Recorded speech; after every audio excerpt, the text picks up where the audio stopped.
May I please request our distinguished guests to please take their seats on the dais.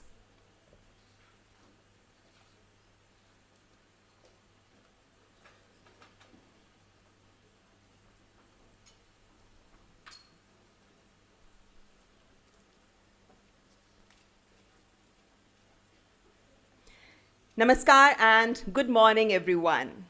Our distinguished guests, esteemed invitees, ladies and gentlemen, welcome to this important event which marks the launch of AI for Viksit Bharat Roadmap and the NITI Frontier Tech Repository. On behalf of NITI Aayog, I extend a heartfelt welcome to each one of you. It's my distinct honor and proud privilege to welcome our esteemed guests who grace the dais with their presence today. Please welcome Honorable Minister of Finance and Corporate Affairs, Srimati Nirmala Sitharaman. Honorable Minister of Electronics and Information Technology, Information and Broadcasting and Railways, Shri Ashwini Vaishnaw. Vice Chairman, NITI Aayog, Shri Suman Bery. Secretary, Minister of Electronics and IT, Shri S. Krishnan. Distinguished Fellow, NITI Aayog, Ms. Debjani Ghosh. Mr. Naushir Kaka, Senior Partner, McKinsey and Company. And Shri Dhiman Parekh, Founder, The Better India. Well, he's the CEO of Better India. Thank you. Let us give a round of applause once again to our distinguished guests for honoring us with their presence today. I also extend warm welcome to our esteemed guests from the government, industry leaders, startups, and friends from the media. प्रधानमंत्री जी के शब्दों में artificial intelligence इस सदी में मानवता के लिए कोड लिख रहा है। भारत आज केवल डिजिटल इंडिया तक सीमित नहीं है, बल्कि एआई पावर्ड इंडिया बनने की ओर तेजी से अग्रसर है। Artificial intelligence, machine learning, quantum computing, ये न्यू एज टेक्नोलॉजीज आज भारत को 2047 तक विकसित भारत बनाने की आधारशिला गढ़ रही हैं। इस दिशा में जो कदम उठाए जा रहे हैं उन्हें गति और दिशा प्रदान कर रहा है आज का ये समारोह, जिसमें नीति फ्रंटियर टेक हब के 2 फ्लैगशिप इनिशिएटिव्स को लॉन्च किया जा रहा है। The first one, the road map on AI for Viksit Bharat, unlocking accelerated economic growth, and the second one, NITI frontier tech repository, a curated platform of proven impact-driven technology use cases that are already solving real problems across India. Commencing the program, let me now invite Ms. Debjani Ghosh, Distinguished Fellow NITI Aayog, to deliver the opening address. Please welcome Ms. Debjani Ghosh.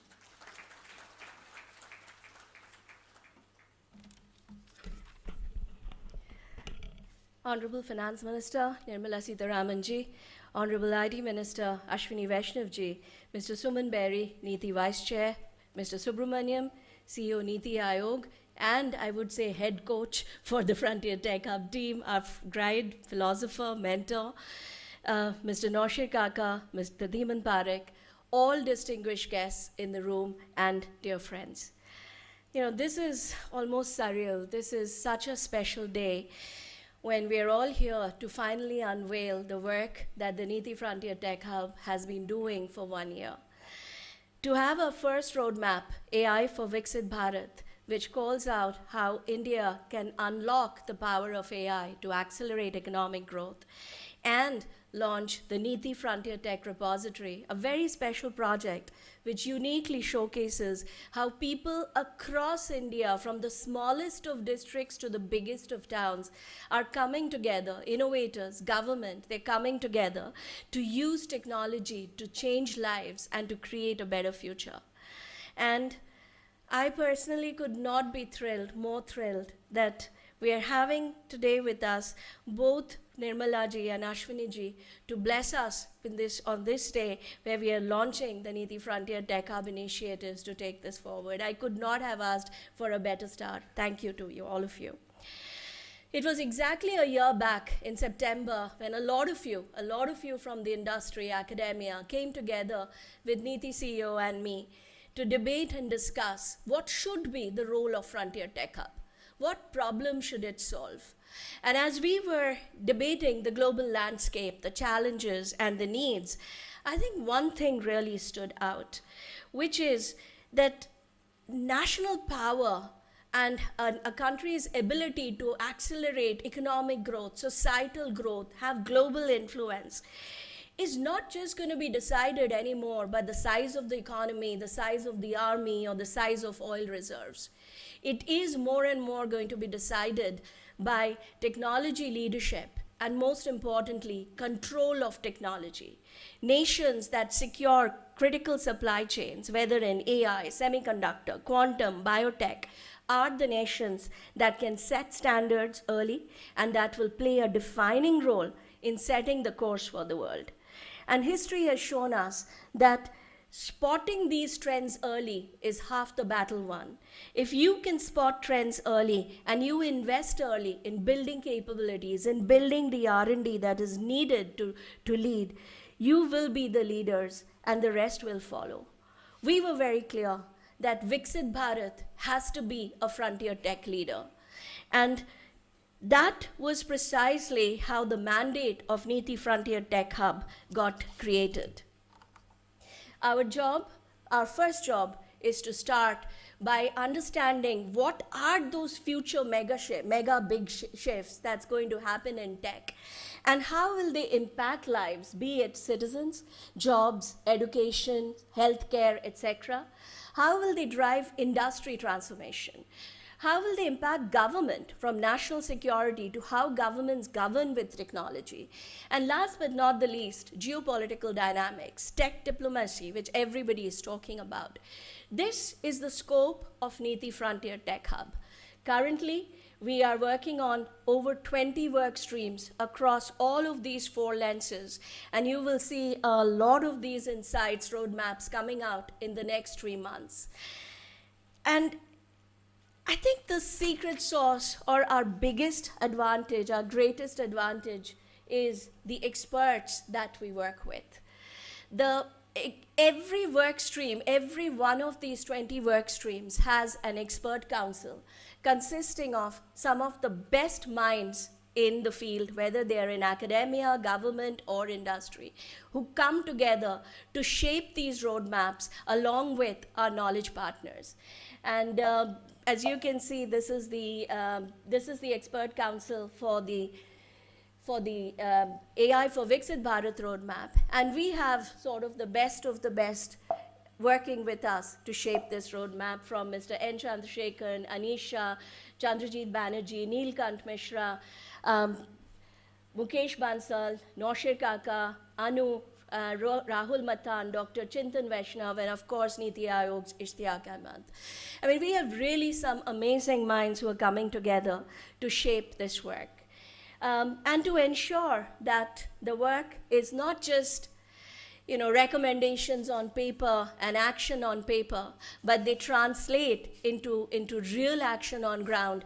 We have the NITI Strategic Council that is headed by NITI CEO, and we have some amazing secretaries from across departments, including Mr. Krishnan, who are guiding us to ensure that the insights that we create become real.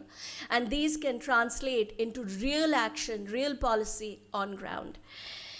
If I may close with just one reflection, it has been, the last 1 year, has been truly humbling to see how so many brilliant minds have come together to shape this work. The generosity of their time, wisdom, passion has truly been overwhelming. And I think the one thing that brings us together is this deep, shared commitment that we all have to see India become a Viksit Bharat. That vision is the North Star of NITI Frontier Tech Hub. It is what unites us, energizes us, and I think it is what brings out the best in all of us. As they say, India's biggest strength are Indians. That's the secret sauce, and that's what we at NITI Frontier Tech Hub are trying to unlock by bringing together the best minds and empowering them to create the future that we want. Thank you very much. Thank you, Ms. Debjani Ghosh, for very insightful opening remarks which set the perfect tone for today's program. And now it's my pleasure to invite Mr. Naushir Kaka, Senior Partner, McKinsey & Company, to present the key findings and recommendations of the roadmap on AI for Viksit Bharat, unlocking accelerated economic growth. Mr. Naushir Kaka.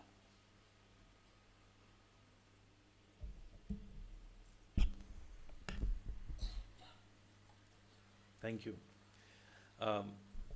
Honorable Ministers, VC NITI Aayog, CEO NITI Aayog, Debjani, and my friends on the dais, and ladies and gentlemen in the audience. It gives me great pleasure today to stand before you to present the findings of our action plan on AI for accelerated economic growth. Now, as Debjani said, while I am the orator of this plan has actually benefited from multiple individuals and institutions that has actually given us their time and their counsel. From the Reserve Bank of India to NITI Aayog, of course, to the CEOs of corporate India, both Tata and Mahindra Group, representatives of whom are in the audience, our expert council, and of course, over 300 inputs sessions that we've had along the way. Thank you. We are trying to make this action plan to be essentially built on the foundations of the good work that has already been done by several institutions and government departments. And so therefore we go into only certain aspects that we feel are practical, achievable, specific, but yet far-reaching. I will now turn to the main findings of this report, and I'll give you a glimpse of some of the outcomes that we would like to aspire for. To say that AI is essentially the existential technology of this generation is probably not an understatement. AI, in our humble opinion, has the power to productively transform and innovate both lives and livelihoods in a way that we have not seen before in the history of this nation. It has equally a destructive force on jobs and other forms of lives and livelihoods, on individuals, families, institutions, and nations, if we are not at the forefront of this revolution. And this action plan is an attempt that India stays on the right side of that equation. So when you look at India today, these numbers, given the good work of the government, are already out of date. We are already crossing a $4 trillion economy. Give or take on our steady course, we will probably get to about $6.5–7 trillion by 2035. If we get AI right, our team humbly submits that we could add $1.5 to $1.7 trillion more to India's GDP in that time frame. $1.4 to $1.7 trillion coming from both productivity, about half a trillion in productivity, in innovation, approximately 300 to 500 billion in innovation. IT, we've actually broken out as a separate sector in itself because of the incredible impact of AI on jobs and the welfare of that sector, another 200 to 300 million. And then there's a gap which we cannot forecast, because anyone today saying that they can forecast 10 years out of this technology is better than all of us put together, right? But we think collectively this could be one of the single biggest drivers of India's economic growth in the next 10 years. And this report is not just a top-down rough estimate.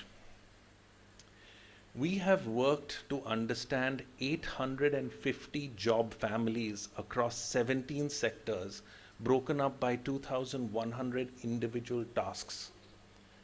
This is an extremely granular charts. So we've gone in each of the 17 sectors, and we've actually worked with 4 of those sectors deeply: automotive, pharma, financial services, manufacturing overall, to actually say, is what we are projecting actually possible?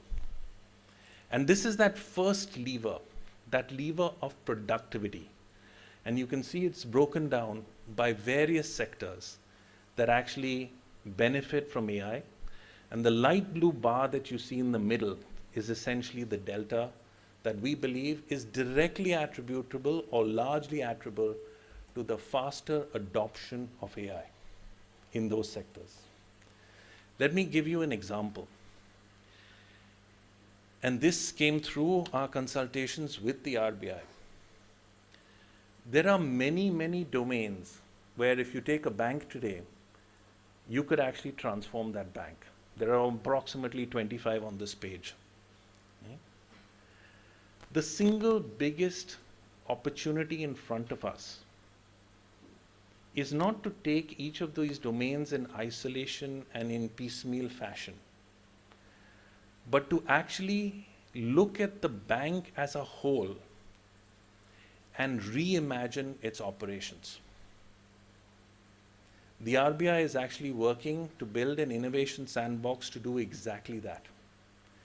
We feel if you actually accelerate this and you reimagine these domains, not re-engineer, reimagine these domains. Re-engineering means I deliver a 20, 30, 40% productivity and efficiency. Reimagination means I deliver a 10x impact to my customer. Right? And you do this collectively. And one of the biggest opportunities for India, because we are sitting on a tech infrastructure in the financial services that actually is pretty good around the world, is actually to leapfrog financial institutions. And you pick any of these 25 subdomains, you can completely reimagine either that domain or the institution it's in. Equally, there is the innovation side. And you can see here that we have leveraged the McKinsey global work that says there are about 18 arenas globally that will be created in the next 10 years. These will contribute to roughly 30% of the world's incremental GDP. So they are massive. India needs to be the number 1, number 2, number 3 player in at least 2 or 3 of these.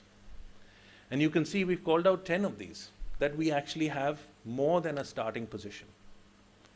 And if you just take one, I'll give you an example of an opportunity to reimagine. Take pharmaceuticals. Today we produce 80% roughly of the world's generics. Would it be so outrageous to imagine that actually we can produce between 10, 50 of the world's most innovative drugs yet to be discovered? And because of AI and what it does, you've just dropped the cost of producing the next molecule by approximately 10 times. And you've crashed the time that it takes, roughly 10 years to develop a next molecule, by roughly 50%. Right? If you can use AI for innovation, just as much as that first chart showed you AI for productivity, you can actually capture a piece of the global share in any of these 10 domains, and probably more that are not even on this page that we could not think of. What do we need to do this? These are our 4, I would say, outcomes or aspirations or expectations. First, we absolutely have to have a targeted, at scale, at speed adoption of this technology by sector. Right? The government has done a tremendous amount to actually lay the foundations. The sectoral adoption is the only thing that keeps us ahead. Why? Because that 500 million that I showed you as productivity carries one fundamental assumption, that the workers or the managers in these sectors that are displaced because of AI can actually be re-employed up to, let's say, 80% of them in and around new sectors or new segments of these sectors. If that doesn't happen, you'll actually have the double-edged impact of AI. But we think that can absolutely happen. The second, make India the data capital of the world. I know there are several efforts underway for this, and I'll talk about two very specific ones we would add to it. Third, we have the largest adult and student skilling operation that we have to undertake in the world, probably in mankind's history, or womankind's history. And finally, those new sectors I talked about, make sure that we are actually pointing our engine in areas that are future-proof. I'll just touch upon a few of them. The report has a lot more details. Number one, look at manufacturing. Can we build AI-ready in industrial parks, which means high-performance compute next to clean energy, next to a reliable talent source, next to essentially an operating AI data system? Financial services, we already talked about scaling the sandbox. Pharmaceuticals, look at the genomics database that we need actually from the world. If you think about India today, we're probably the diabetes and cardiac capitals of the world, unfortunately. We're still relying, many of our doctors rely actually on the genomics databases, essentially of white Caucasian males. That's not true for India. We need to build that database. I know that AI Ghosh and other efforts that the government has started has already curated about 350 data sets available, but a lot more needs to get done in this regard. AI for automotive. Today, if you look at autonomous, we're probably as good at achieving what is called as level 2 in autonomy. Tesla and most of the Chinese leading companies are at level 4 going to level 5, which is complete autonomy. We need to leapfrog to get there. We cannot be left behind in this race on automotive. Each of these 4 areas have detailed recommendations, risks attached to the recommendations, suggestions in that report. I'll just touch upon one and then I will end. AI is the data capital of the world. We have an opportunity to build the world's largest anonymized, sector-specific data marketplace. No other country has actually done that. There have been attempts by Singapore, China, many others to build either an enterprise or an SME or a citizen PII restricted data set. We own some of the largest data sets in the world. We have to dream to make India the data capital. I will end where I started. AI is a double-edged sword. We have one of the greatest economic opportunities in front of us from productivity and innovation. We're doing several things right. But to actually win in this race, you don't have to compare yourself to what you did yesterday. You have to compare yourself to the best in the world. Because this is a global race. And if we stay ahead of what other countries are doing and other companies in those countries are doing, by focusing on data, by securing adoption, of course by doing infrastructure, tip design, and everything else that the government is already doing, right? We have a chance to make this opportunity one of the greatest economic lifts for this country. Thank you.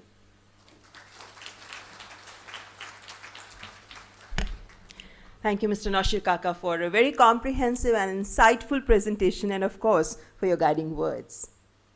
And now we have a very special video message from a distinguished industry leader and expert council member, Shri N. Chandrasekharan, Chairman of Tata Sons. Let's listen in. Honorable Finance Minister Shri Nirmala ji, Honorable Minister Shri Ashwini Vaishnaw ji, Shri Suman Bery ji,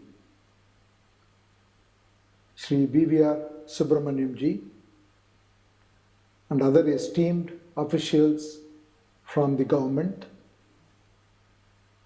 and the team from Frontier Tech Hub, and friends from McKinsey.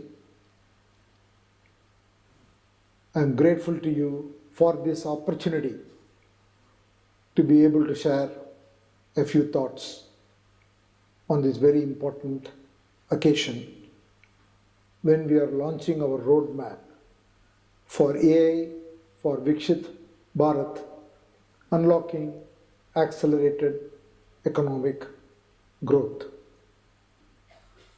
The time for this initiative and the launching of this roadmap cannot be more appropriate. We are at an inflection point where we have an enormous opportunity to embrace AI, to make a huge impact for our country. I feel extremely privileged to have had the opportunity to work as part of the expert council to come up with the insights and recommendations for this roadmap. Fundamentally, AI should achieve three core things. First, we should be able to significantly leverage it to unlock the economic growth potential of India. Second, we should be able to skill and create employment opportunities for all the youth in our nation in the AI world of this century. And the third, we should be forever able to solve for basic issues, be it healthcare, education, or others in every strata of our society, and thereby create huge opportunities and empowerment and reduce the inequality that exists today. In order to do that, the government, the industry, and society at large have to work together in the leveraging of AI. I would like to mention three specific things. First, the industry should work closely with the government in the policy formulation, but take full ownership and demonstrate execution. Second, we need to get AI to work for every sector, be it financial services, be it pharmaceuticals, be it advanced manufacturing, be it agriculture, healthcare, or any of the other sectors. In every sector, we need a fully vertically integrated AI solutions to be able to deliver economic growth and prosperity.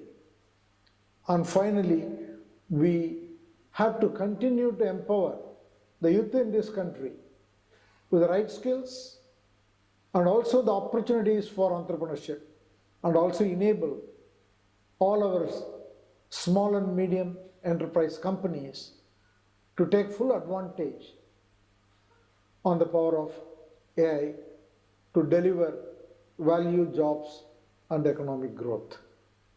On behalf of the industry,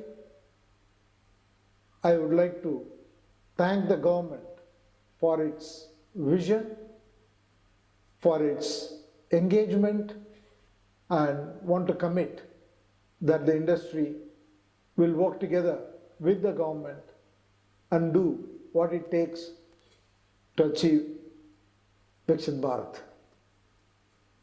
Thank you for this opportunity. That was indeed a motivating message from Mr. N. Chandrasekharan. We thank him for the same. Ladies and gentlemen, it is said that science is universal, but technology has to be local. And the roadmap being launched today, it focuses exactly on this. And for the launch of the roadmap, AI for Viksit Bharat, I would request the expert council members in attendance today, Shri Ishtiaq Ahmed, Shri Mukesh Bansal, and Shri Ankur Puri, partner McKinsey and Company, to join us on this stage. And I request our distinguished guests on the stage to launch the roadmap AI for Viksit Bharat, unlocking accelerated economic growth. इस road map के अनुसार विकसित Bharat framework के तहत 8% की वृद्धि दर हासिल करने के लिए उद्योगों की उत्पादकता और दक्षता बढ़ाने के लिए एआई अपनाना, एआई में R&D जैसे कदम जरूरी हैं। जनरेटिव एआई के जरिए नई खोज, पारंपरिक उद्योगों में नई संभावनाएं तलाशने जैसे कदम उठाने भी आवश्यक बताए गए हैं। Thank you, Honorable Ministers and our respected dignitaries. I request and encourage our audience to go through the roadmap and act on the recommendations with urgency. Thank you all. And we will now move on to the second launch of the day, NITI Frontier Tech Repository. May I now request Honorable Ministers to digitally launch the NITI Frontier Tech Repository using the remote. This is a big moment indeed.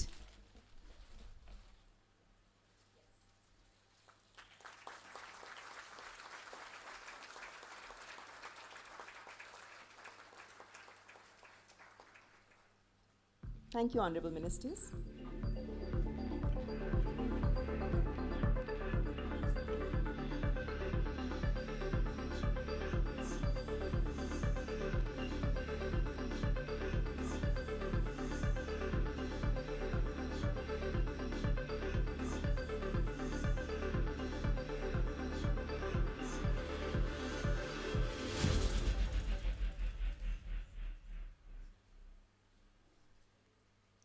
Well, that was a brief glimpse into NITI Frontier Tech Repository. और यहाँ उपस्थित सभी लोगों से भी मैं आग्रह करूंगी कि इस रेपोजिटरी को अवश्य देखें। आप इसे एक लाइव रेफरेंस के तौर पर भी यूज़ कर सकते हैं, क्योंकि ये दिखाता है कि कैसे तकनीक के माध्यम से आप ज़मीनी समस्याओं का समाधान पा सकते हैं। और अगर आपके जहन में ये सवाल है कि रेपोजिटरी तो है ठीक है, लेकिन इसका प्रयोग मैं कैसे करूं? Then to understand it better, we are going to present before you a short demo. May I please request Mr. Dhimant Parekh, CEO, Better India, to kindly take us through the demo of NITI Frontier Tech Repository.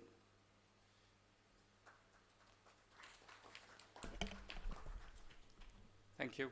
Honorable Ministers, Dr. Bery, Debjani ji, fellow dignitaries, and the audience, welcome to the Frontier Tech Repository. This repository is a growing, evolving platform that brings together high-impact, proven examples of frontier technologies being used to solve India's toughest challenges.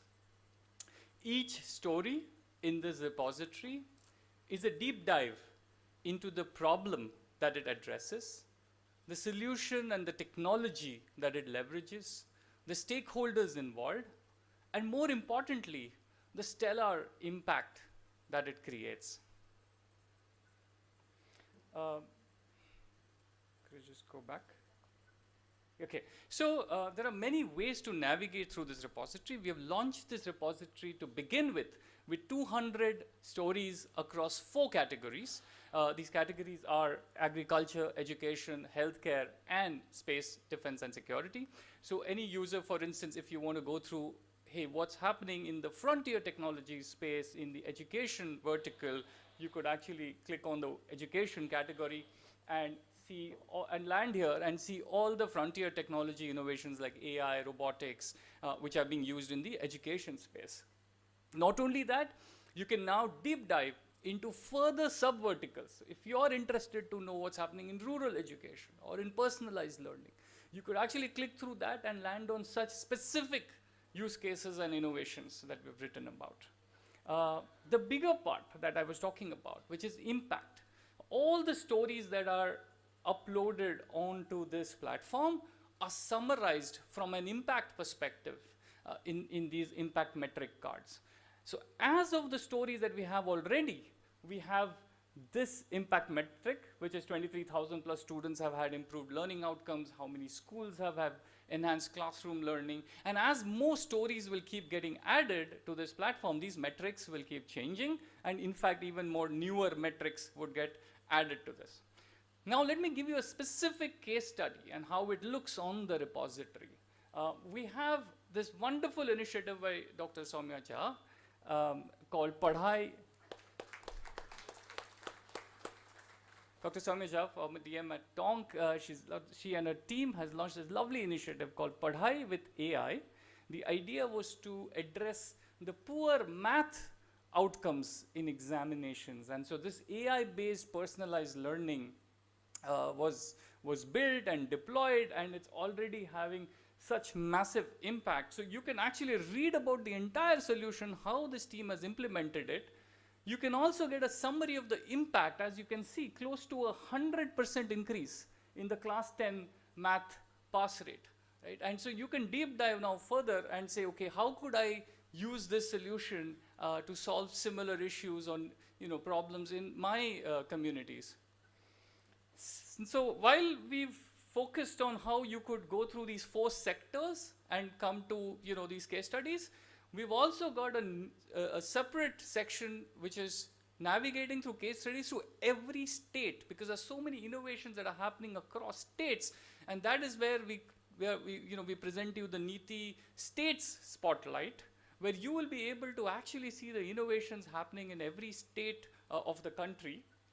So for example, in Himachal Pradesh, there's drone delivery systems. Tamil Nadu has this digital vaccines innovation. There's something from Gujarat.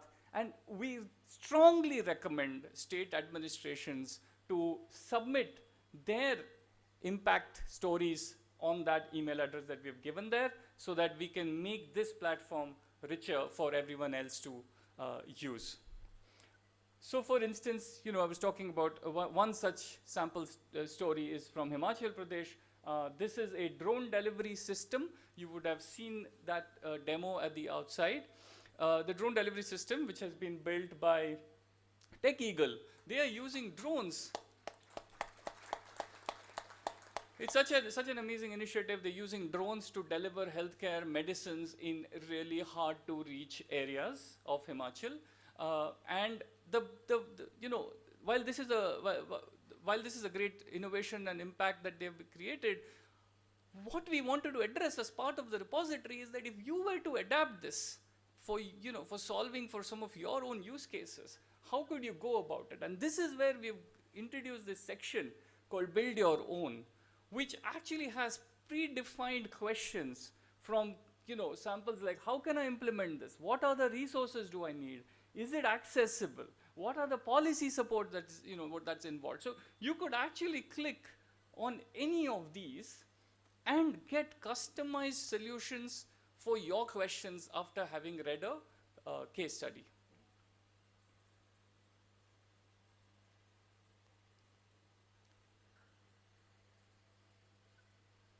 Now, the scenario that I showed you just now is when you've read a case and you've had questions about how I can adapt it. However, many a times, we just want to know, hey, I'm focusing on this particular sector, and I want to see what are the technology solutions that I can use.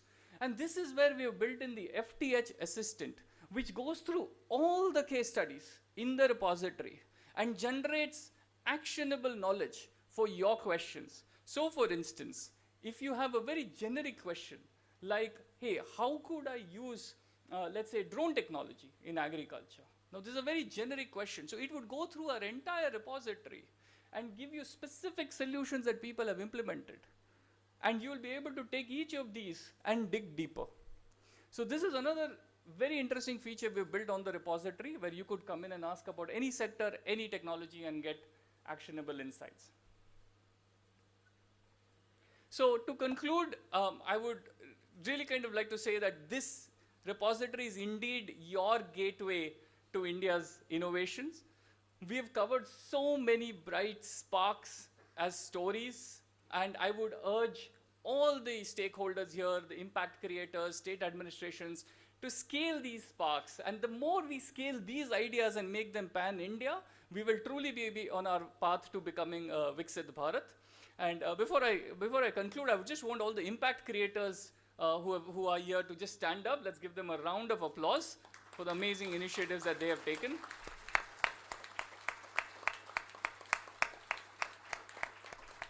Thank you. Thank you so much. Thank you, Mr. Parekh, for a very well-explained demo. And of course, the stories look so interesting and motivating. And the features of the repository, I think, will be useful for so many people to use it in a constructive way. Well, ladies and gentlemen, may I now request Shri S. Krishnan, Secretary, Ministry of Electronics and Information Technology, to share his remarks with us. Please welcome Secretary Meti.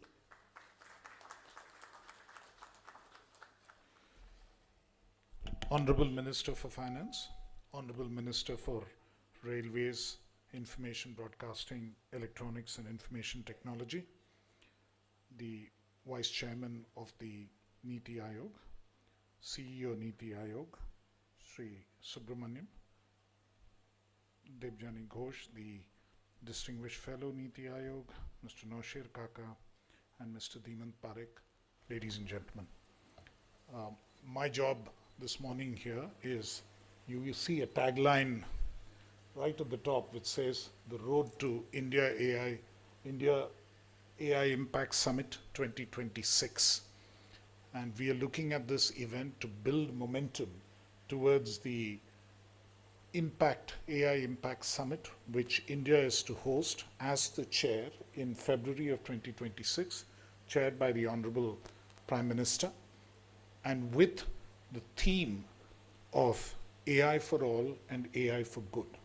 The idea fundamentally is, this is the AI summit, which follows on the first AI summit held in Bletchley Park in Britain, which was for AI for safety. The safety was the primary emphasis there, followed by the one in Seoul, and most recently in February earlier this year, the one in Paris, which is focused on AI for innovation.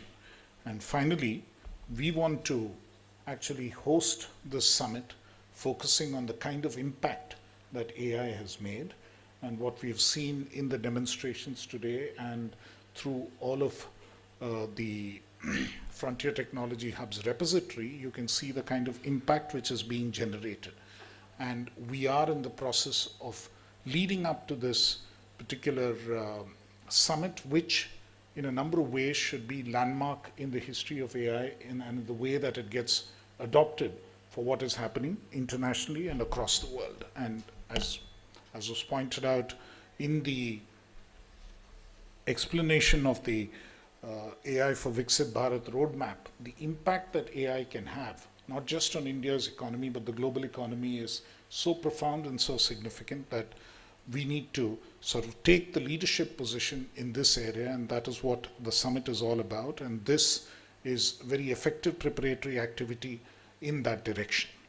The summit itself has one mantra, which is impact, and three major themes around people, planet, and progress, and 7 working groups which would work around what we are calling the 7 chakras, that is AI for economic growth and social good, democratizing AI resources, inclusion for social empowerment, the way that AI can act in that space, safe and trusted AI, which is such a concern for many of us even now, the way that we build human capital for AI, resilience, innovation, and efficiency, the importance of using resources effectively and at the same time in a resilient way, and of course in the space of science.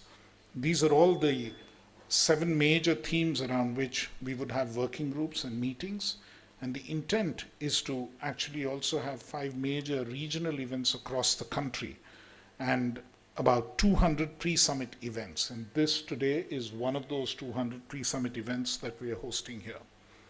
We expect that there would be a huge AI expo with participation of a large number of countries and all states, and our events would be across 50 cities across the country to showcase AI impact on a scale significantly enhanced from what we have seen today in terms of these hold the germ, these hold the actual starting point of what we would like to showcase as the impact of AI and the way that AI can make a difference across 100 pavilions and about 400 startup pods.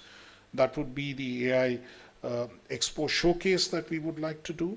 And then we would also have global challenges which address a range of issues. A youth challenge, an AI by her, a challenge intended for women, and of course a global impact challenge which is open to everybody. These are hackathons which would be sort of organized around this, and of course a research symposium and also a global pitch fest.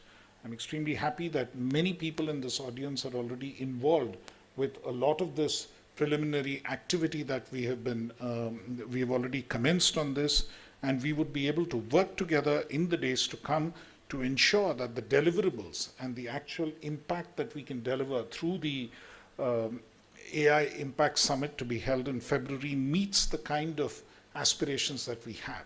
And you know, the one thing that we all note about AI is how rapidly it changes. It changes from week to week.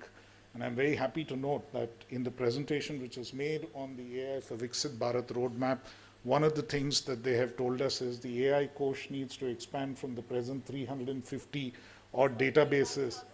Now, actually the presentation said 350, but now we are already at 1,000 plus and growing every day. So that is the pace at which things are changing, and that is the pace at which we move forward. And again, in terms of what we need to do with the ANRF and how we can actually work together, because one of the key areas identified as science and education, the question of convergence and the question of various ministries and various initiatives of our government coming together. AI Mission is working closely with ANRF to establish initiatives in science and education so that things can go forward. So these are multiple ways in which various bits and pieces of this entire exercise is coming together. There was also an emphasis on defense. We have members of the armed forces present here today. The AI Mission was proud to be associated with very, very rapidly establishing a compute capacity for use during Operation Sindoor. And in addition, we are working with some of the AI models that are being set up to make it available for defense purposes as well. So there's been a range of applications across this entire space which we've been working on, and this hectic space needs to be worked with and kept up over this momentum needs to be preserved over the coming months to make sure that the AI Impact Summit in February 2026 is truly a landmark event, not just in the history of this country, but in the history of the world and the history of the century. Thank you very much. Thank you, Secretary Sir, for your address, and also for highlighting the important aspects of AI Impact Summit 2026. Ladies and gentlemen, NITI stands for National Institution for Transforming India. और ये मात्र नाम नहीं है, बल्कि ये इस संस्था के कंधों पर रखे उत्तरदायित्वों के साथ साथ इसके दूरगामी लक्ष्यों को भी परिभाषित करता है, जो न्यू एज टेक्नोलॉजीज के संदर्भ में और अधिक प्रासंगिक भी लगते हैं. It is my privilege now to invite Shri B.V.R. Subrahmanyam, CEO NITI Aayog, to kindly deliver the address.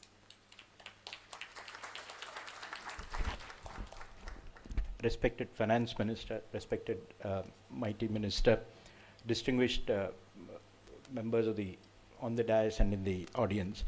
Before I begin, let me just mention in a minute what is the genesis of the Frontier Tech Hub. It starts with the basic presumption that technology is a very big disruptor. It has been a disruptor in the past from the time of the Industrial Revolution and then the IT revolution, etc. And it is going to be a disruptor in future, and we can see that happening in front of us. And if we have to capitalize on this technology, we need to be ahead of the game. I think that's the genesis of the Frontier Tech Hub. And the goal is very simple. We should make India a leader in frontier technologies. It meets the Prime Minister's ambition of making India Viksit Bharat, But Viksit Bharat, that is India being a developed country, is almost synonymous with India being a frontier tech leader. If you're not a frontier tech leader, you cannot become Viksit Bharat. So we thought that we should give a push to this whole thing. And it has a very simple goal. A, spot technology trends very early on. Very often we tend to be reactive. 2, create awareness about that around the system, both within government, outside government. And 3rd, exploit those technology trends very early on.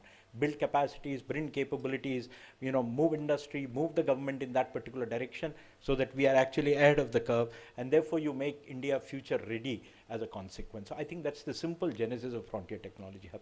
As Debjani said, there are about 20 or plus work streams which are working on various aspects of technology, and what you're seeing today is the first 2 work streams delivering their outcomes. And it's very, very simple. The first one, which is where Shri presented about the AI for accelerated economic development.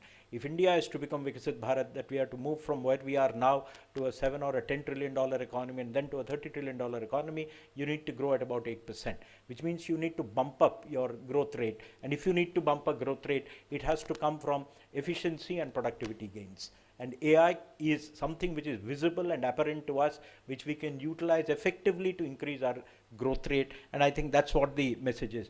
AI is a possibility, and what this report gives is a very practical, implementable roadmap on how do you exploit AI in the 2 areas which he has talked of, which is productivity in existing sectors and how do you use it for more innovation so that you can be a leader in those particular sectors. He's given the example of pharma.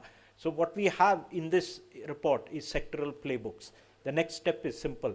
Let this be, report be socialized. This thinking should penetrate individual sectors, and then they should start adopting and adapting themselves to working along, both within government and outside government. I think that's the simple thing, and that's the purpose of this. And the second one, which was the Frontier Tech repository, which was opened.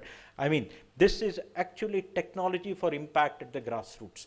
Our partners with whom we work to actually do this, which is Better India in Bangalore, and I thank the entire team from Better India for the work they've done in working with us in collating this. 200 real-life examples have been actually put at one place. These are examples where Frontier Tech has been used to make a difference. Some are from within government, some are from outside government. Government alone cannot generate development. It has to be government, industry, and people. And I think that's the purpose. And 200 cases are very simple. The examples have been given, how it can be used by others to incorporate those same uses in their own lives or in their own spaces, other districts, other blocks, other villages, other states. I think the entire emphasis has been, how can you use it in real time? I'm quite sure the way NITI works with states, with districts, etc., these 200 cases will become 2,000, they'll become 2 lakhs and 2 million. Because that's the size of our country, and I think we deserve that many use cases. On this day, before I conclude, I'll only say, I'll just announce 2 initiatives. This is from NITI's side. This is more for states and districts. Firstly, we are running an aspirational district and block program. This program touches 331 districts in India. That's almost 50% of the country actually. 700 districts are there, roughly in half the districts are touched. We have about 40 DMs in this room who are from those districts. We are launching a Frontier Tech Challenge. What we are basically going to do is Frontier 50 Challenge, 50 individual locations, districts or blocks. If you want to use a frontier technology to make a difference in healthcare, education, nutrition, agriculture, and so on, we will actually fund that innovation for you from NITI. And that funds we have, the finance minister, everybody else has been kind. We will fund that. This is an open invitation to all the districts, and as we speak, I was telling the finance minister, we have got all the districts of India live, connected to us, and this is being webcast and they're all online right now. So it is for all of them. Please apply and participate in this. The best 50 will be funded by NITI. In a year's time, you'll see that as an impact. The second, this is for states. We're calling it the NITI Frontier Tech Impact Awards. We want states to adopt frontier technologies in governance, but governance with impact. So we would actually like them to take the lead and adopt or adapt frontier technologies. And at the end of 1 year, we will give the 3 best states which have actually shown use of technology in governance a 3 crore award for actually scaling it up. The award will be used for actually taking that, whatever thing they have done, and scale it up across the entire state. So 3 states will be picked up. I'm sorry, we'll give 5 crores. We have a state support mission through which we can actually fund that. We'll be doing it. And I hope to see in the next 2 months, states coming forward, asking for ways of actually using technology to improve governance in their states. With this, I thank the ministers for taking time off and blessing the start of this frontier tech journey. Thank you very much. Thank you, Mr. Subrahmanyam, for your address and also for announcing the important Frontier 50 initiative and Impact Awards too. देवियों सज्जनों, वसुधैव कुटुंबकम की विचारधारा को आत्मसात कर आगे बढ़ रहे भारत का तकनीक को लेकर भी लक्ष्य स्पष्ट है। Indian solutions for global applications. माननीय प्रधानमंत्री जी की सोच कि तकनीक के लाभ समाज के हर वर्ग तक पहुंचे, इसे प्राण से साकार करने में प्रयासरत है माननीय केंद्रीय मंत्री श्री अश्विनी वैष्णव जी। And now I have the distinct honor of inviting Shri Ashwini Vaishnaw, Honorable Minister of Electronics and IT, Information and Broadcasting and Railways, to kindly share his perspective with the audience. Please welcome Honorable Minister. सबसे पहले तो impact summit के run up में जो इतनी अच्छी technologies यहाँ पे दिखाई, और विशेषकर टोंक के डीएम का मैं स्पेशल मेंशन करना चाहूँगा, जो एक्चुअल इम्पैक्ट आप लोगों ने किया है, आप सबके लिए पहले जोरदार एक बार तालियां। Honourable finance minister Shrimati Nirmala Sitharaman ji, Shri Suman Beri, vice chairperson NITI Aayog, Shri BVR Subrahmanyam ji, CEO NITI Aayog, secretary Krishnan, miss Ghosh, mister Parekh, mister Kaka, all the friends and young officers collected from various parts of the country. I welcome you all as a run-up to the February AI Impact Summit. I welcome you all to this very good event where we are able to showcase so many things together. Friends, we are passing through very interesting times. When the world is going through so much of turbulence, India is a very stable, growing at a consistent rate, and today the generations we have in front of us are full of confidence. If you ask me what is one change, if you ask me what is the biggest change that our Prime Minister Shri Narendra Modi ji has done, the biggest change is he has instilled so much confidence in our youngsters, in our youth, in our entire country, that today we are able to dream of a Viksit Bharat. This is very different from the 40, 50 years since independence in the beginning, where the country was passing through very different times. Today, the growth is inclusive, the growth is robust, and it's driven by technology. Technology is the fundamental base of this growth today.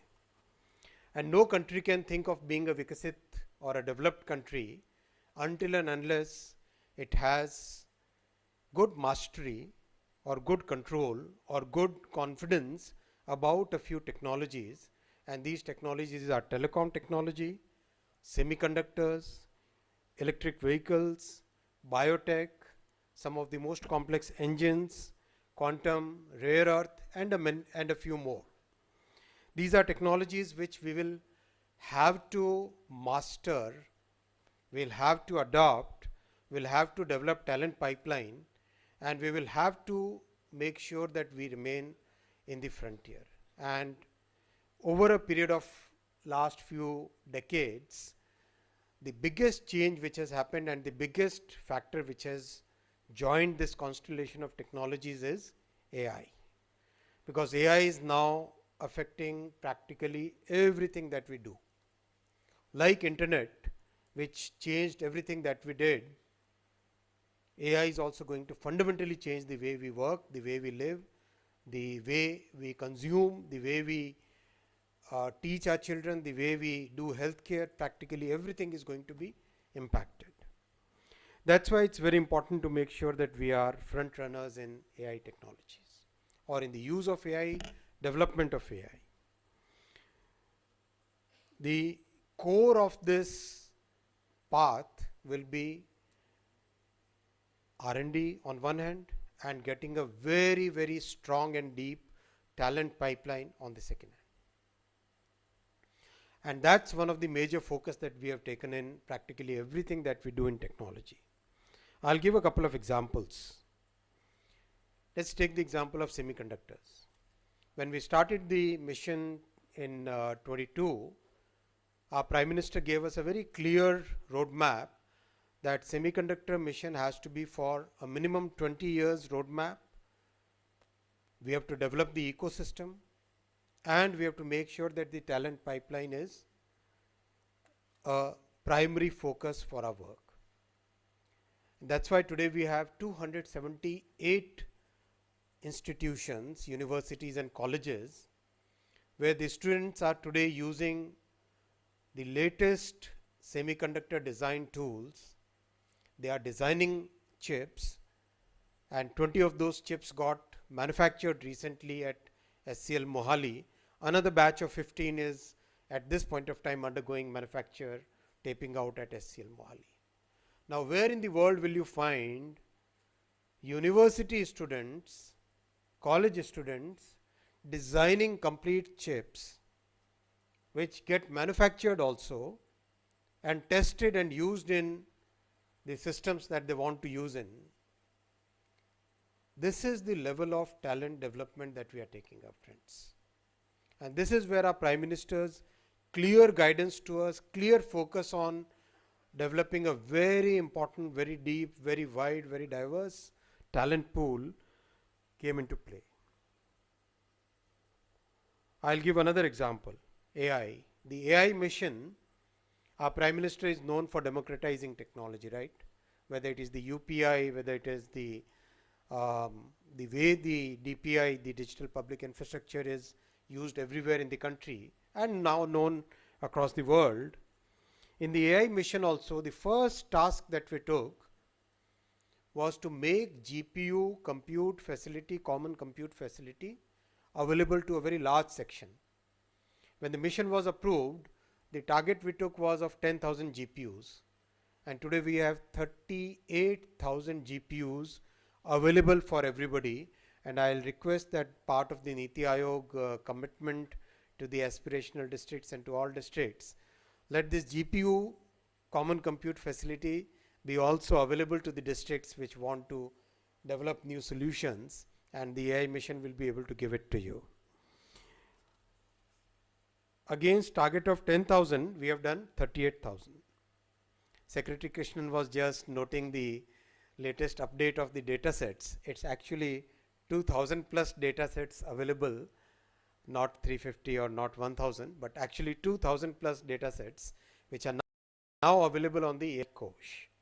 That's for you to use, that's for you to train your models, that's for you to get the right inference for the problems that you work on. We have taken a very different approach in AI safety, whereas the world, many parts of the world, look at AI safety more as a legal challenge. They want to create a law, pass a law, and then believe that AI safety will come. We have taken a very different approach.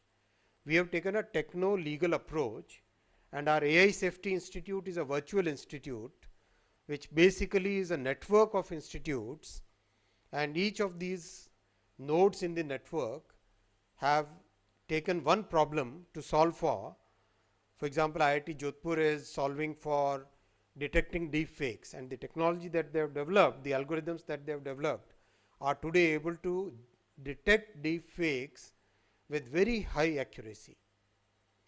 There are many more challenges that the institutes have taken, and I'll request the young officers who are collected here and who are connected online to share the problems, safety related problems that you would like the AI mission to work on, so that we can give that as a challenge to the AI Safety Institute, and new technologies can be developed to make sure that AI is safe. Friends, in our entire approach, our bias in technology is more towards innovation. When there is a trade-off between regulation and innovation, we tend to tilt more towards innovation. That's very different from, let's say, Europe and many other parts of the world, where the tilt is more towards regulation, tilt is more towards passing a law, tilt is more towards creating a regulatory body. We believe that technology is something which will innovate, where people will use, and we will evolve into getting the right regulatory structure rather than prescribing it through a law. And that approach has helped us so far. I hope that approach will keep helping us, and especially the people living in far-flung areas of our country which need the new technological solutions for coming up, for getting to the aspirations that the people have. Thank you very much, NITI Aayog, for organizing this. Thank you for making it part of the AI Impact Summit. Wish you all the best. Thank you, Honorable Minister, for the valuable insights shared. देवियर सज्जनों, तकनीक वो ताकत है जो लोगों की जिंदगियां बदलती है, जो जीवन को सरल बनाती है, सहज बनाती है और हर नागरिक तक समान अवसर भी पहुंचाती है. As India marches towards the vision of Viksit Bharat at 2047, it is the economic foresight that will empower technological progress to reach every citizen. It is now my great honor to invite Srimati Nirmala Sitharaman, Honorable Finance Minister of India, to kindly address this distinguished gathering.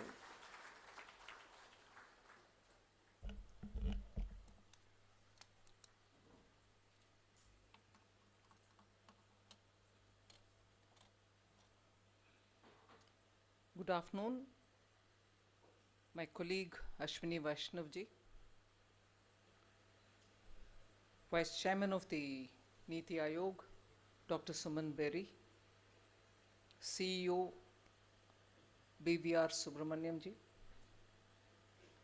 Debjani Ghosh, and McKinsey's own Kaka, am I right?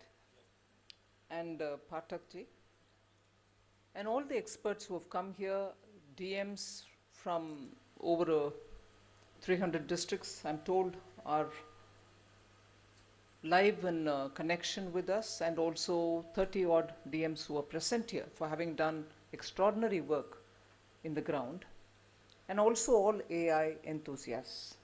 I'm really happy to be here today. And a lot has been said. I'm not getting into the benefits or virtues of AI or what AI can do. You had a splendid presentation by the group. I'm just going to highlight some of the features in governance, which in the last few years, thanks to so many stakeholders who have been in touch with us, we have been able to bring into the policy making and also in the budget making. And continuing with that, we hope to also keep in track and keep in step with the AI Impact Summit, which is being scheduled for 2026 February. So I'm more here to tell you all as to what kind of a work, whether it was very well planned or not, actually making a lot of attempts to get the inputs from stakeholders and carrying it forward and so on. But what's more important is when I see the outcome and when I see different groups, expert groups talking about various aspects, I can see a million flowers bloom, a million flowers of innovation, a million flowers of AI related activities bloom all over the country. And therefore it becomes very appropriate and timely that the NITI Aayog has chosen to release that work that they're doing in creating a repository for all the frontier tech within the NITI Aayog. And in that, I was just checking up with the CEO NITI Aayog about it, who said because we have more than about 300 odd districts, which put together in the sense of aspirational districts and those with aspirational blocks, all together constituting about 300 odd districts, who are in live connect with the NITI Aayog to highlight what kind of work or adaptation using AI is happening in the district, which is very well. But what it does leave out is the rest 400. And for me, the keenness with which I want every district to be in this repository, real time, data given, data give out kind of a platform is what is it that we need to have, or what is it that is needed to be done to get the rest 400 districts also to come on board and say we are not doing anything at all with AI, or to say yes, we've been doing this for last 3 years, or some wanting to use some of the things that you've put in your repository for, from where people can take up and adapt and benefit.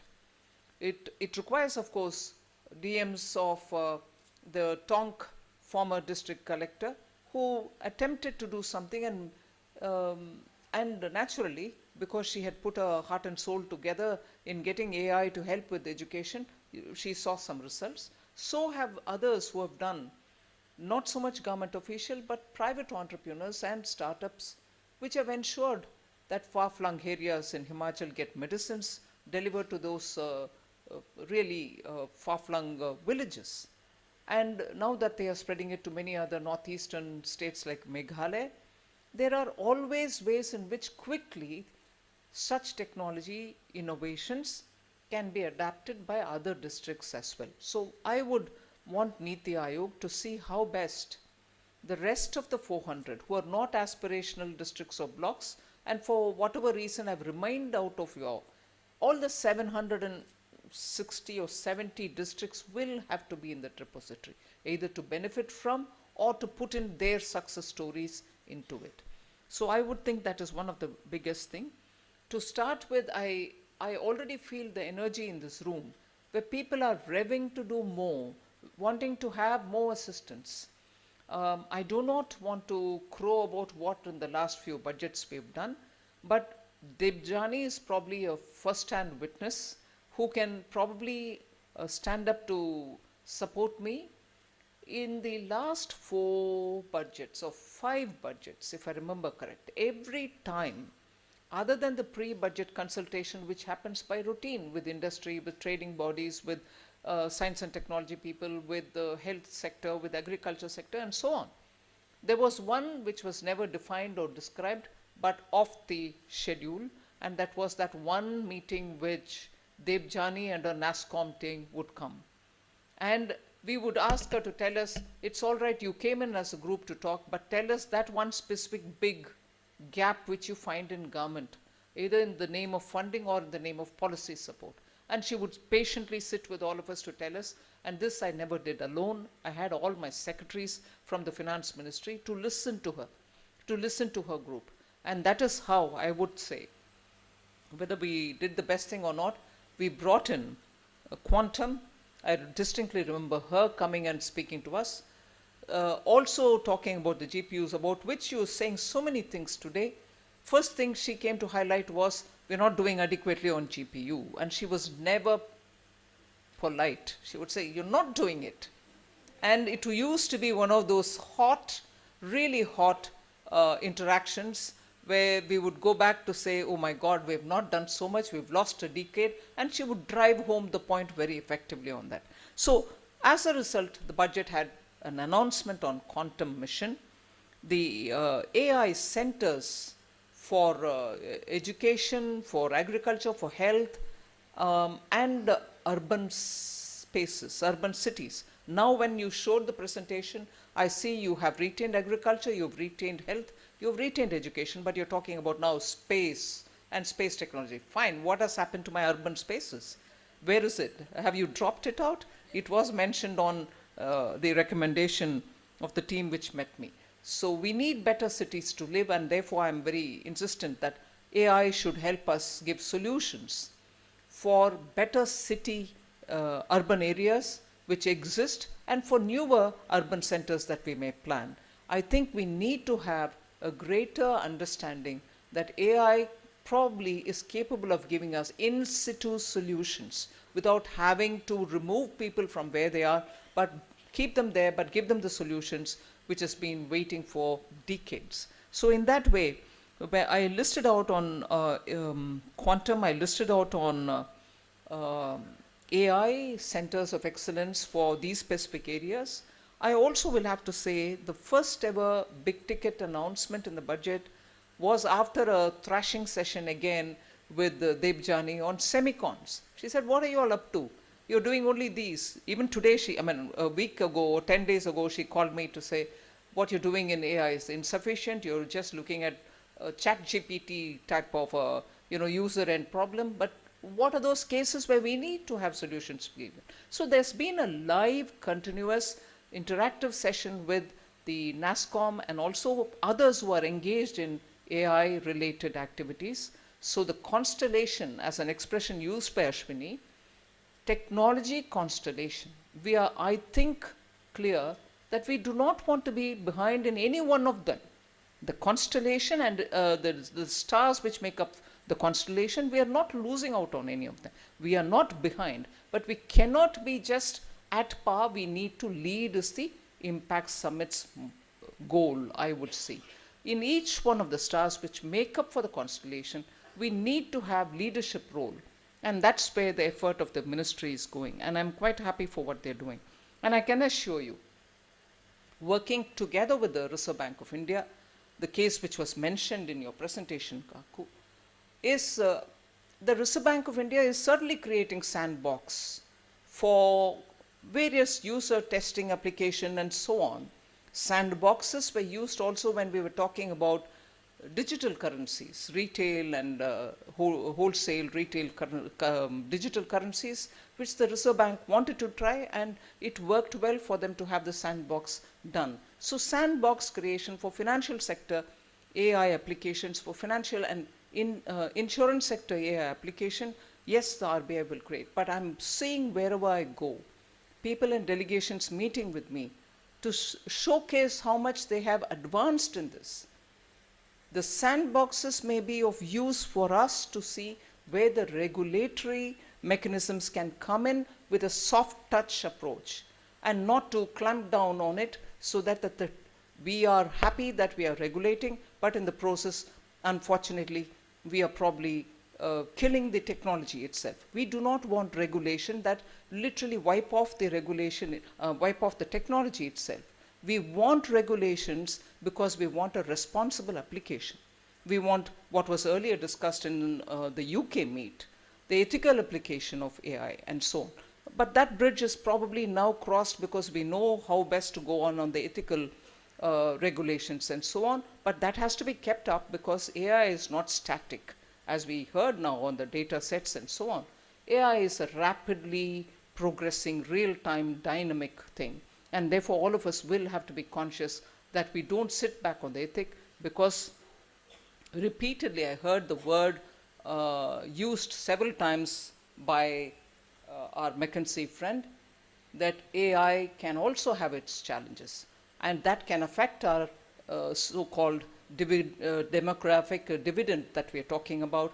And I see the challenge not just in jobs, but also in the way in which these can be used for the not so much of a betterment of the society. So we need to be clear that regulation has to be running this race equally as much as the technology is running it. If the technology is on a sprint, regulation should also be on a sprint. You cannot be thinking that we've done something about regulation and therefore that's over and done with.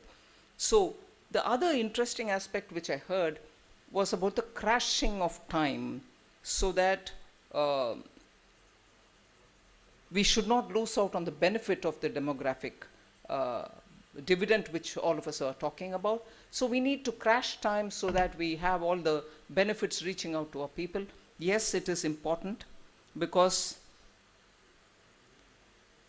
if 80% of people who are going to be dislocated because of, if I heard you right, if 80% of people are going to be dislocated, and if they are going to dislocate, or if they are dislocated, unless we have AI-driven upskilling of these 80%, you're not just going to have them come back to do, at some level, some contribution to the sector. So I would think it's not a gloomy picture of, oh, so many people are going to get thrown out of the job. I would think those are the set which is ready for you to think in terms of AI-driven upskilling programs, which I would want more inputs to come to the government to see how best we can, get into that activity. Because another one of the things which we mentioned in the budget, which I mentioned 3 earlier, thanks to Debjani coming and speaking to us, there was one other which essentially all of us within the government thought about, and we made a big announcement backed up with money. But I'm unfortunately going to have to say that not very many states have used it. And what is that? Old-fashioned, decades-old institution called the ITIs exist in every district of the country. They are Institute for Technology Training. They are for school dropouts or 10th pass or a 12th pass student to come in and have some exposure to technology. When I'm talking about 20, 30, 40 years ago, they are more talking about welding, lathe machine, or power tools to be used, and so on. Never in the age of high technology, and certainly not in the age of AI. So what we did in the budget was to say, look, we will fund every one of these ITIs which have to be upgraded in a hub and spoke model. Suppose a state has about 100 districts, or 30 districts, let's say. Highest is about 80, which is UP. But if there are 30 districts, the state can plan for itself that it will have 10 centers, which are the main centers, and attached to them in a hub and spoke model will be the rest of it. However, for upgrading them, we said we will fund in order that they find enough training materials and also equipments, whether it is a AI-driven equipment or AI adaptable equipment, which you'll need for training young minds in the districts. So we announced that we will fund the updating of ITIs, which will have now to be AI centers of learning, so that school dropouts or 12th pass or even a graduate who comes out of an institution can go to his district ITI and have a training which will really ready him for a market which wants AI skills. Because industry is rapidly changing their production models. And if their models are going to be now AI driven, and which is very good for productivity benefits that we derive, and if you're talking about accelerated growth in our economy, you need productivity gains to be part of what every industry does. And for that, AI adaptation by industry is absolutely critical. Many of them are doing it, but there is a mismatch. They are doing the AI adoption, but the market is not giving them AI-ready human resources. As a result, industry today says, oh, all right, you're talking about joblessness, but get us people who are AI ready. I'm adapting I'm shifting my process of production towards this AI-driven era. And that's good for productivity. But where are these people? So when government announced this ITI upgradation, it was this which was in our mind. And therefore we came up with this saying, get your equipments, training equipments that you need, and also we went to the extent of saying, get your AI trained trainers. If you don't get them, please get them from wherever. We'll be flexible about how to fund them, how to pay them. And Minister Ashwini was with me when we had this India-Singapore Ministerial Roundtable, ISMR, much before the Prime Minister of Singapore visiting India. In that meeting, held both in Singapore and in India, we had extensively talked about quality training and certification. That's also a problem. Unless we have our training centers adequately equipped with both training required equipments and trainers who are going to be able to do that job, certifying is not going to be really up to the mark. And the person who gets trained, the girl or the boy getting trained in those centers, coming out of them, are going to come out with a certificate which may not find currency among those who want to employ them. So we wanted to have a certification also which has that kind of a hallmark with which they'll be readily acceptable as in the job market. So these were thoughts which I wanted to share with you. There are also questions about how NITI Aayog, and I'm very happy to say this because in 2014, when the old Planning Commission was revamped and NITI Aayog was brought in more for doing R&D or research for the sake of India's development aspirations, NITI Aayog had taken up very many different roles in preparing developmental disparity related reports which have come of use for us when we are planning for the next set of reforms or the next set of funding. Today, but I must say with a great sense of appreciation, under both the Vice Chairman Dr. Suman Bery and the CEO BVR Subrahmanyam, being guided, all of us being guided by the Honorable Prime Minister, AI and AI related matters have really caught on a lot, that the NITI Aayog is actually moving very strongly forward. And I'm, with a great sense of appreciation, I want to say this: you need an organization which will bring in all those stakeholders together and be able to bridge the policy initiatives which are required to be done, and therefore be that honeycomb which has all these people coming in and for the government to respond to it. I'm appreciative of the NITI Aayog's attempt to become that repository, not just on gathering data and keeping it, but also becoming the catalyst in getting all these people together and driving policy which can help this very critical area. So I heard the word double-edged sword. I referred to it a bit earlier. I think India is a country which can understand the implication of a good that comes in our way, although a good is never unmitigated. A good is never without riders. A good is never on its own good. It is for us all to use it in such a way that it is for the common good. I don't want to dilute the importance of science and technology by bringing the Puranic kind of a story. I'm not telling a story, but every Asura who had that extraordinary power to do something had to be kept in hold and deliver the good thing that can benefit all humanity. But once that is left without much of a control, that's when it comes to hit at people who have created it. We all know the stories of how various Asuras have not kept up the promise, which was a boon given with a little rider. You are given this boon so long as you don't do certain things. But the moment he starts doing a certain thing, which is under the don't do category, it gets out of the way, out of control as well. But I think the AI is something which we, because it is in our DNA, should be known, should know also how to keep it well under our reins and serve for the common good. And I'm sure the NITI Aayog will play its role, and all of us are here to work together with you. It was quite a impressive small display, not very many, but very impressive display of innovations already happening in the ground with AI and benefiting the common people. Thank you very much for giving me this opportunity.